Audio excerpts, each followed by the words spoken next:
तुम्ही नमस्कार. मला माफ करा. मला तुमचं मन दुखवायचं नाहीये. पण खरंच आम्ही हे सगळं नाही घेऊ शकत. नाही नाही, तुमचा उद्देश चांगलाच असेल. पण खरं सांगू, तुम्हा बाहेरच्यांसाठी हे अनाथ आश्रम असलं ना, तरी आमच्यासाठी आमचं घर आहे.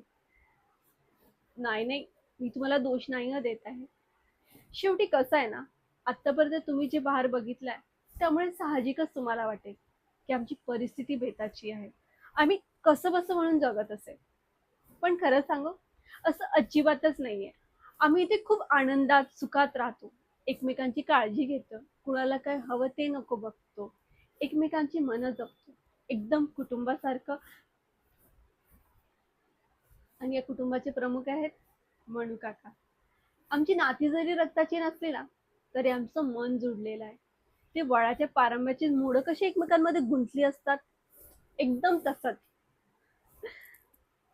नाही नाही, कशाला टाकायचं? असं अन्नाचा अपमान नसते करत. तुम्ही आमच्याकडे आमचे पाहुणे म्हणून आलायत ना, मग आपण कसं पाहुण्यांसाठी पाहुणचार करतो, चहा करतो, तसंच आपण हे मिळून खाल्ले तर चालेल का? तुम्ही बसा, मी लगेच चहा बनवून आणते.